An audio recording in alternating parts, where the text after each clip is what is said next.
I started using Jolly Phonics about 4 years ago. Before I started, I was very sceptical because, like many of us, I've had lots of different phonics programs that have been suggested and recommended to me, and I did think, oh, not another one.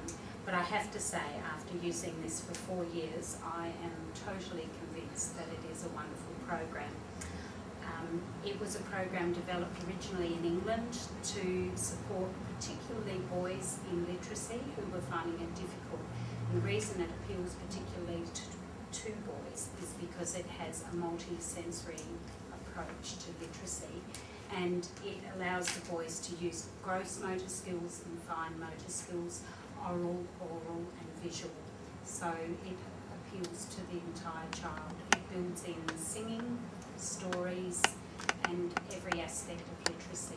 So I think it's a wonderful program. The chart that goes up on the wall, and it introduces the letters in order, starting with S and finishing with the digraph R.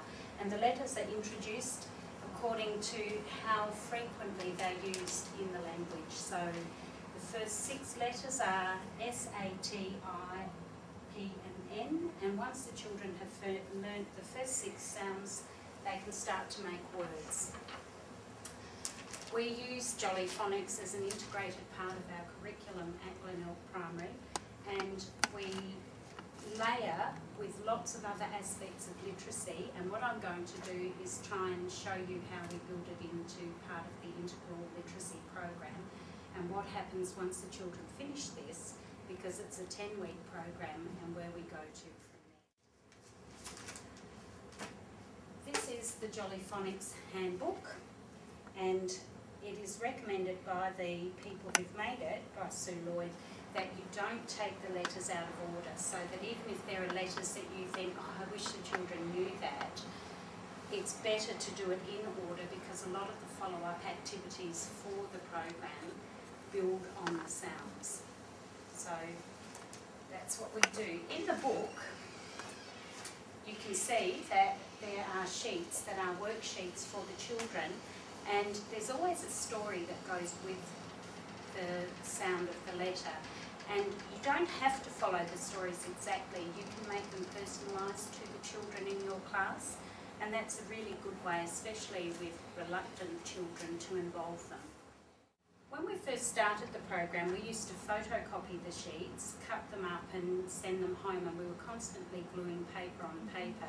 So after a little while, we decided that we would make our own workbooks, and we reversed this, as you'll see when I hold it up as a comparison. So we reversed the sheet so that we could make it into a booklet for the children to use and not have to glue paper on paper. With the worksheet, we introduce the letter first of all, and I always say to the children that we have 4 stages that they do when they start working. But the very first thing that happens is when the children come in, I always have the letter either written on the board or I write it on the board with them watching, and I also use a flip chart, and I sit at the front of the room, and we start with the story, and then we sing the Jolly Phonics song. When I watch the tennis game, when I watch the tennis game, my head goes back and forth.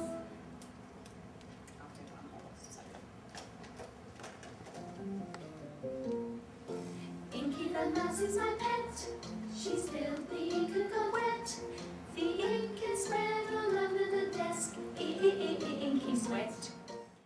When the children start wanting to sound out words, from the first 3 letters, if a child wants to write the word sit, you can ask them what sounds they can hear, and you can actually make the action. So you're going s, I, t, t, and they're getting those sounds. So that's the oral and the physical. So once you've introduced the words, the sounds of the letters, we then go into having the children all stand up in a space by themselves, and we ask them to swing their elephant trunk. So this is your gross motor skills. So the children are swinging their elephant's trunk. We ask them to put their non-writing hand on their shoulder so that they can feel the movement. And if they're doing T, we get them to start at the top and we go T, T. And of course, as the teacher, you're doing it in reverse so that when they're looking at you, they're getting the correct formation. And you get them to do it at least 10 times as a gross motor skill, and you hear them saying it. Now, there are lots of different ways. This is about the delivery and how you feel you can deliver it best. I'm quite rigorous because we go from very gross motor skills to smaller and smaller, and we have a baby elephant and then we have a fairy, and we end up just doing the letters small. And all of that is done standing up. After we've done that, I get the children to sit on the carpet with their legs crossed, and we have what we call a magic finger. And with our magic finger, we write on the carpet with the correct formation. And while the children are doing that, and they need to be sitting going T, T on the carpet, I walk around and ask them what the letter sound is and what they're to show me how they're writing it.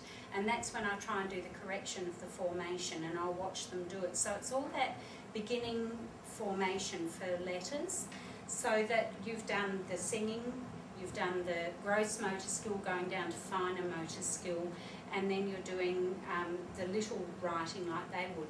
After we've done that, we then ask them to brainstorm any words that they can think of that have got that sound in. So if they're doing T, usually because you've done, when I watched a tennis game, they'll say tennis, top, Tim, and they'll brainstorm as many words as they can. And often we try and put in words where the T is at the end as well, and not many children will come up with that. So we will support them by showing them that a T can be in the middle or at the end. So once they've finished doing all those oral and gross and fine motor skills, we talk about the sheet that they're going to do. Now I'll show T because we were just looking at T. We practice doing the T in the air while we're sitting down again. We talk about the T and how we can write the T and how it sits on the line and how it's not a really tall letter, it starts at the top, all that formation. We ask the children to have a go at tracing the ones that are there and then doing some more themselves. While they're doing that, I walk around the room all the time. I make sure every child, I ask them twice, what letter are you writing, what sound does it make? And we use that, what sound, not what is the letters called, it's what sound does that letter make. After the children have done their writing here, we get them to cut this section out, and this is the section that gets glued into a book to go home so they can practice at home with their parents.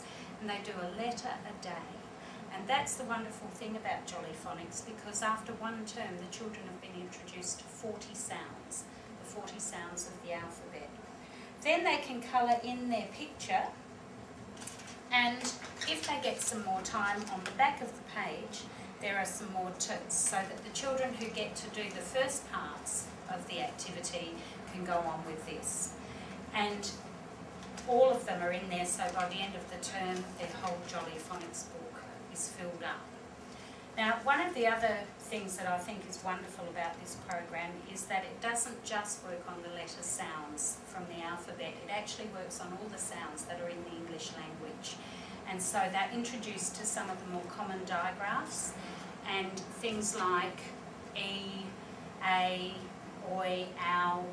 And so the children, when they're using words like out and hour, which are really hard words for children to work out when they're reading, you can actually use the signs in Jolly Phonics to support them, because you say out, ow, hour, so that they're actually getting that layering between their reading and their spelling and their writing as well. All of this takes, like I said, about 9 weeks, and we found that the children generally can cope with doing a letter a day. They love it. At the end of their first term at school, we actually test them on the alphabet, and because it hasn't been introduced to them in alphabetical order, even though we put them in alphabetical order going up and down, we test them across the line to see if they need to go over any of the letters again, if they've missed something, or if they actually need to redo a spelling, or not a spelling, a phonics program again. And if they do, what we try to do is to not give them exactly the same Jolly Phonics book, because that's embarrassing for them. So we actually have another alphabet booklet that we've made up that we use for those children who are having it for a second time. Now we've combined our Jolly Phonics with the latest Stephen Graham methodology, where he recommends that you don't give children a reading book for the first 5 weeks, and that actually is really good with Jolly Phonics, because it means by the time the children are getting their first reading book, they already know the first 25 common sounds, so that they can generally use the first letter for a clue. So you can actually use that strategy. And what we do with our spelling, we still introduce a sight word a day. So for the first 3 or 4 weeks, we will introduce a sight word a day and reinforce that. So when we do our Jolly Phonics testing at the end of first term, we also test the first 30 sight words that they've been taught to see how they're going to go.